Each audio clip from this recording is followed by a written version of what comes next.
મહારાષ્ટ્રમાંથી ગુજરાતને છૂટું પડી અને ગુજરાત બનાવવા માટે મહાગુજરાતની જે ચળવળ છે એ ચળવળને નડિયાદથી શરૂ કરવામાં આવી હતી અને એ આંદોલનના પ્રણેતા તરીકે પરમ પૂજ્ય ઇન્દુ ચાચા આપણા હતા અને એમણે આખી ચળવળ ચલાવી હતી અને એમની પાછળ રવિશંકર મહારાજ હતા. આજે 65 વર્ષ પૂરા થયા છે અને 66મું વર્ષ શરૂ થયું છે.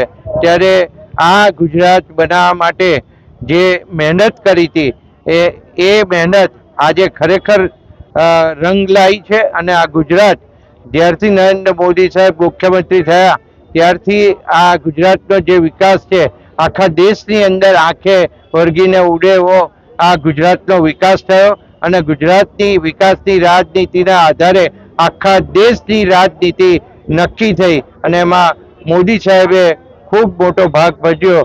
એટલે આ એમને ખૂબ ખૂબ અભિનંદન. આજે ગુજરાત સ્થાપના દિવસ છે અને ઇન્દુલાલ યાજ્ઞી અને રવિશંકર મહારાજ બંને ખેડા જિલ્લાના પનોતા પુત્ર ઇન્દુ ચાચાની પ્રતિમાના આગળ અમે ફુલાર કરીને એમને શ્રદ્ધાંજલિને એમનો આભાર માન્યો છે. 1956 થી 1960 મહાગુજરાતની ચળવળના પ્રણેતા જેમનો ઉદ્દેશ મુખ્ય લોકસેવા અને કોંગ્રેસ વિરોધી રાજનીતિનો રહ્યો.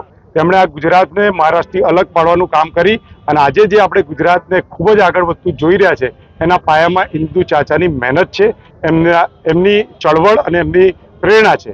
માટે આજે સૌ ભારતીય જનતા પાર્ટીના લોકો ભેગા થઈ એમને યાદ કરી એમના ઉદ્દેશો પર ચાલી ગુજરાતને અને નડિયાદ શહેરને વધુ મજબૂત કરવા માટે સંકલ્પબદ્ધ થઈ અને એક થયા છે. My school is one such future ready school where I understand each and every concept taught in the class and don't rote learn, where teachers don't just use books and blackboard to teach but use new ways of teaching and learning like audiovisual learning, activity based learning and group activities which enhances my conceptual understanding. My school also teaches coding, which is an important 21st century skill.